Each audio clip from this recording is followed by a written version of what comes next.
Hi, welcome to the topic on kinematics.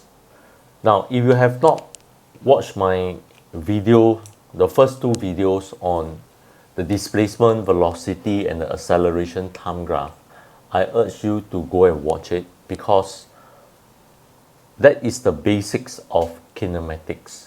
It teaches you how to interpret the graph and what is the relationship between the velocity, displacement, and the acceleration time graph. Now, today we will be attempting two questions, but before we start, let me just highlight to you some of the key points. Now, first of all, what is displacement?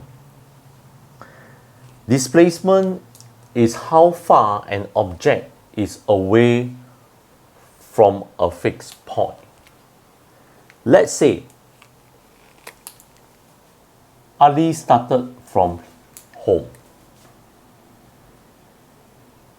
and he goes to market. All right, let's say the market is here, and then he travel back, and then after that he go to school.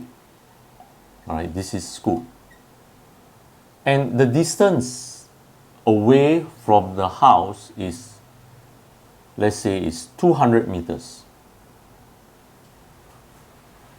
So the magnitude, all right, of the displacement that Ali is away from home is 200 meters, even though he has traveled more than 200 meters. Now, what is velocity? Velocity is the rate of change of displacement. So V will be given by ds by dt.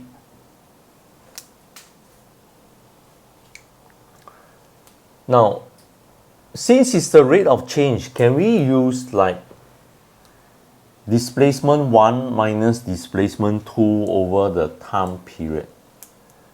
Now, you can do that provided that your displacement time graph is a straight line. But in most cases, they are not. But if it is a straight line, you can do that. Okay, but this is a more general representation. Now, what is acceleration? Acceleration is the rate of change of velocity. All right. So how fast the velocity changes. So you find that if the speed is the velocity of the object is increasing, then you find that the acceleration is positive. Now, similarly, if v equals to ds by dt, now s will be the integral of v dt. All right, you integrate both sides. All right, then you find that s is equals to integral of v dt. That means to find the displacement or to find the distance the object move, all right, let's say between time 1 and time 2, okay. Now, we can just do a integration, all right. The magnitude of displacement is distance, all right. We can do a integration of v dt from t1 to t2. All right, we take the magnitude of it. That is the distance. Okay, so the area under the velocity time graph represents, or the magnitude of the area, right, represents the distance moved. Now, if we are given the expression for acceleration to find the velocity, we can just integrate, all right, a dt.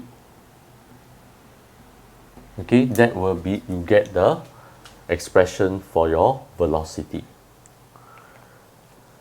Now, this is a velocity time graph. You find that this portion over here, that the object is accelerating, all right, because the gradient of the velocity time graph is positive. So this part is accelerating. Now this part, it is decelerating, okay, because the gradient is negative, okay. Now what is this point x here? What does it represent? You look at this is a velocity time graph. You find that the polarity of the velocity changes from positive to negative. What does that mean? Now because velocity is a vector quantity, you find that now if let's say this is an object O, all right, and the particle is moving this way, all right, at the start. So if we take positive in this direction, it means that the object is moving away from 0 in this direction, okay.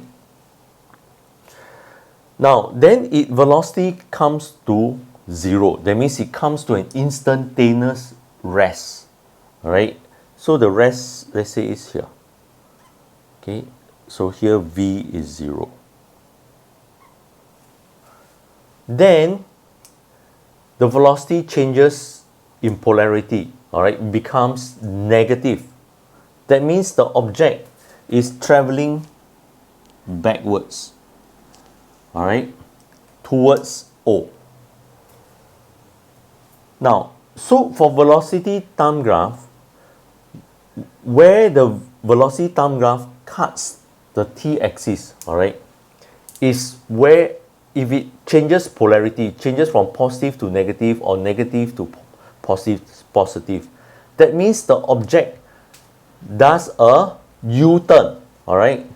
So in this case, there's a U-turn. U-turn, all right.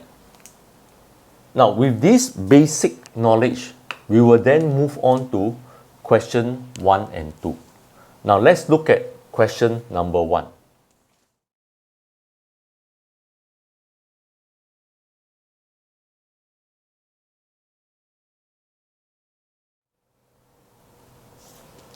Question number 1. Now you are given a particle who's traveling at this velocity of 3 sine 2t. And it starts from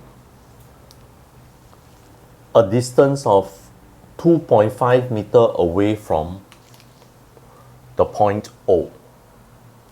Now you are asked to find the initial acceleration. What is initial acceleration? Initial acceleration is the acceleration at the beginning. That means time is 0. Now what we need to do is pretty simple. We can differentiate the velocity, all right, and then we will get the acceleration. And then we substitute t equals to 0 into that expression. Now let's do that. So part 1, you have v is equals to 3 sine 2t meter per second. Now dv by dt, now differentiate the 2t, you get 2. So 2 times 3, you got 6. Differentiate sine, you get cos. So you got 6 cos 2t. Now they want the initial acceleration. That means t is 0.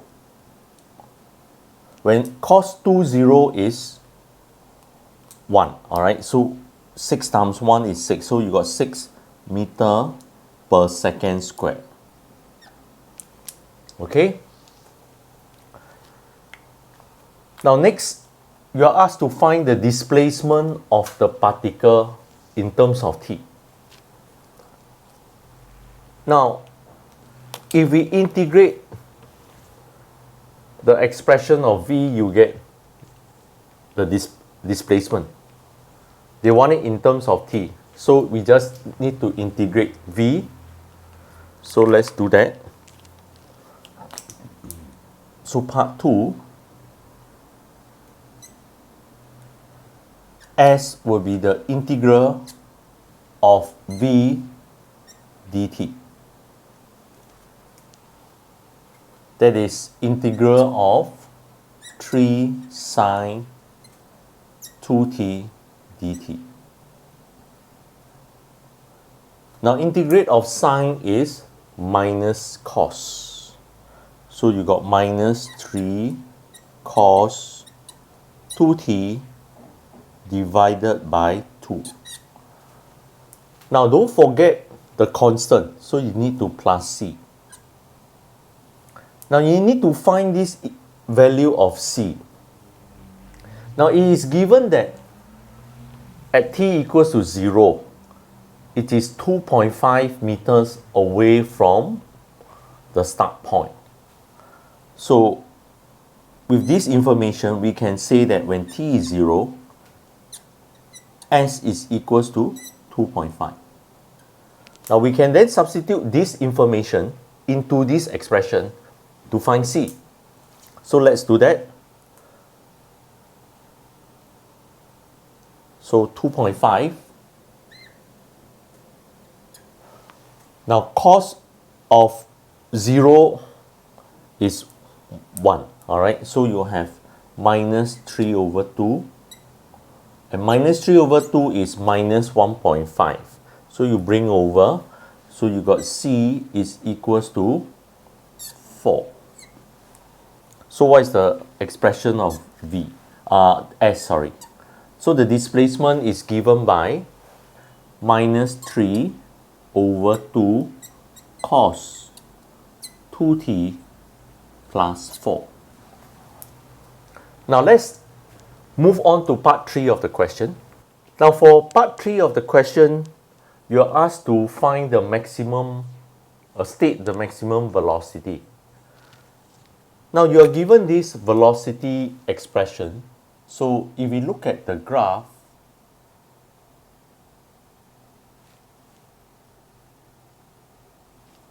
you find that, let me change a different color. You find that your 3 sine 2t, your graph will look something like that.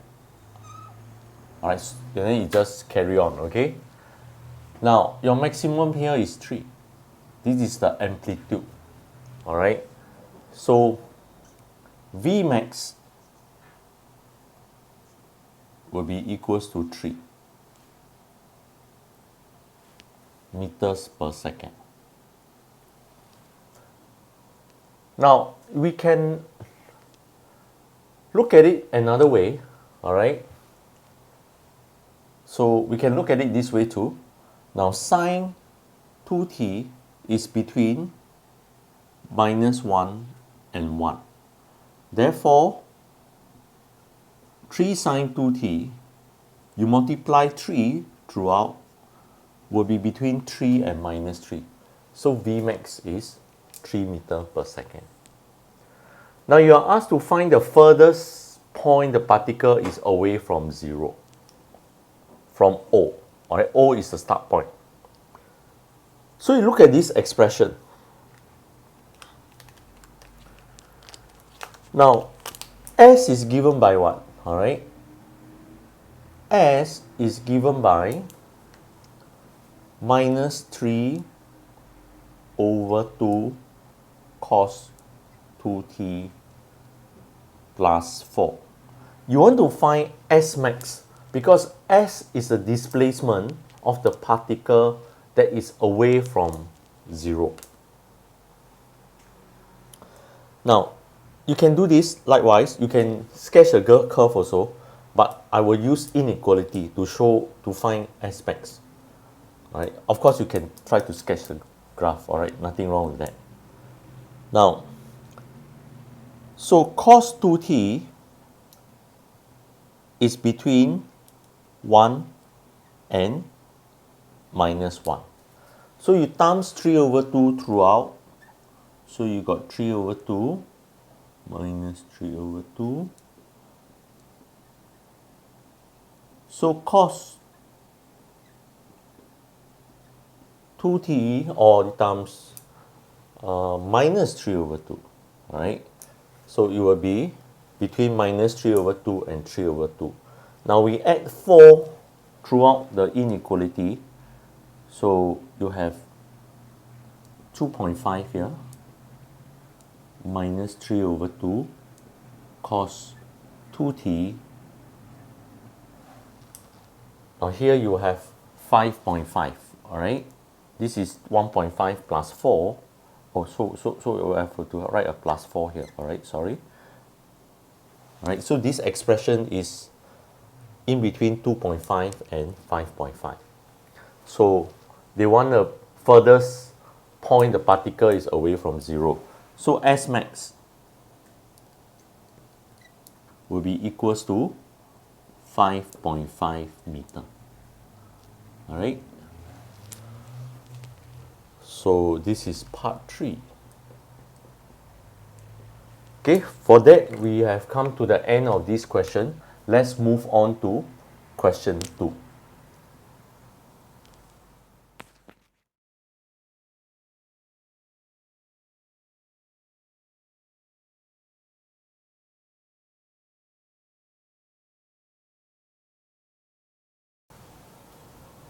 Question number 2.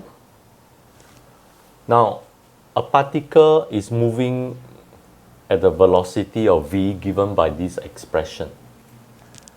You are asked to find t when v is equals to 0. Now this is very simple. So they say when v is 0, all you need to do is you equate the expression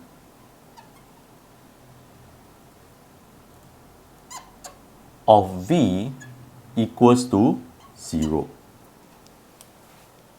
And then you go ahead to try to solve this equation.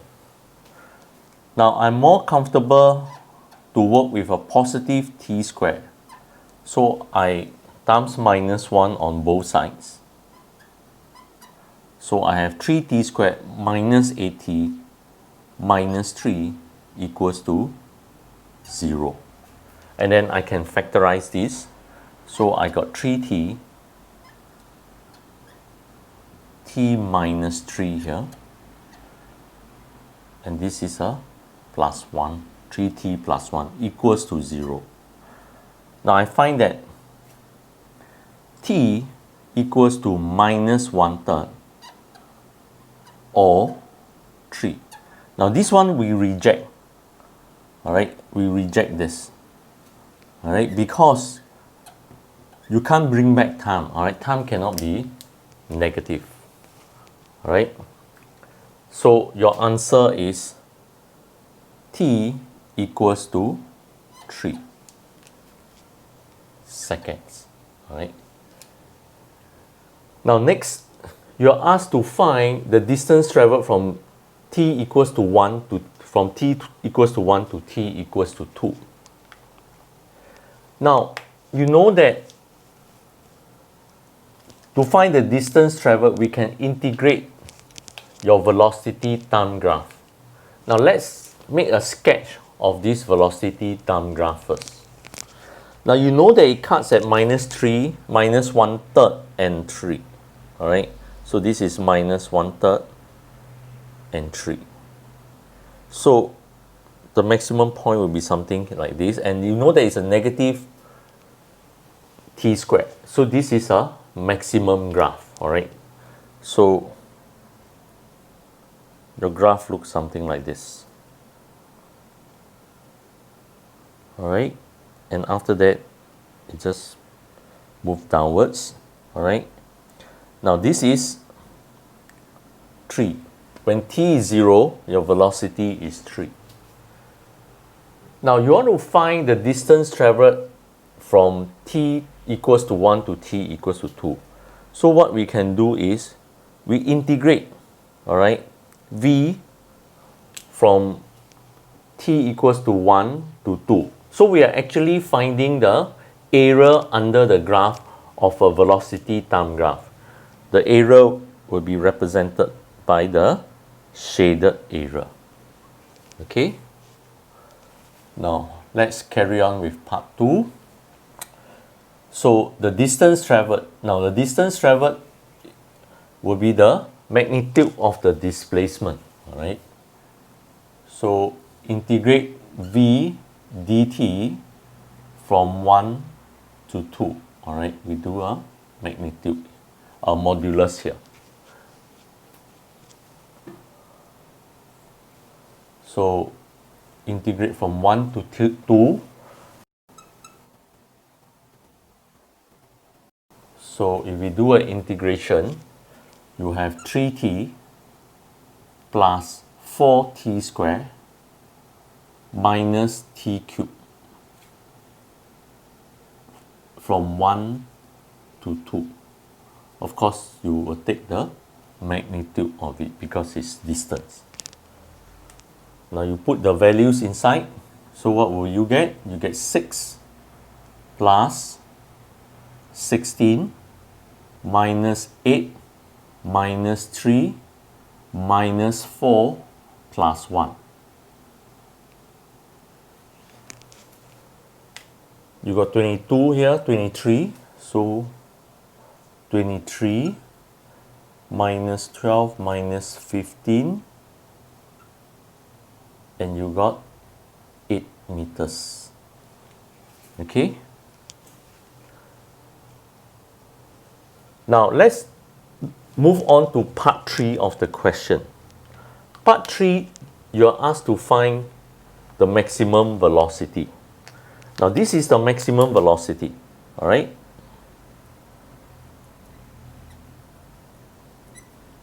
Now you can work it out by completing the square, or you can put in the t value where t is the line of symmetry, or the value for the line of symmetry. So now perhaps we just do by differentiating. Part 3. Now you find that the maximum velocity is where the gradient is 0. So dv by dt equals to 0. So if we differentiate, you have will be equals to 8 minus 60, and t is equals to 4 over 3. Now, so what is your maximum velocity? Vmax. All you need to do is you substitute t equals to 4 over 3 into your expression for v. So you have 3 plus 8 times 4 over 3 minus 3. Now square of 4 over 3 is 16 over 9. Okay.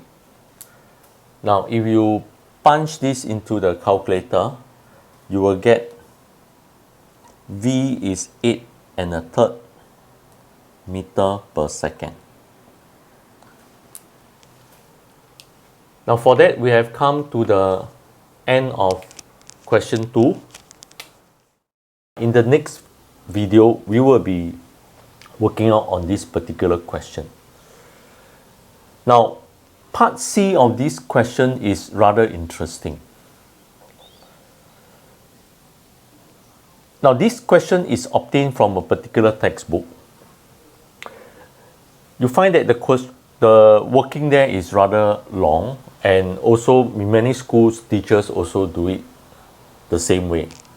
But I will do it with the help of the graph, all right? How we interpret the velocity time graph, and from there, we can find an easier solution to that. Now, we look forward to seeing you. Perhaps you can just try this question out on your own. In any case, I will be working out the detailed solution, and I will put the URL link in the description below. We look forward to seeing you and have a nice day.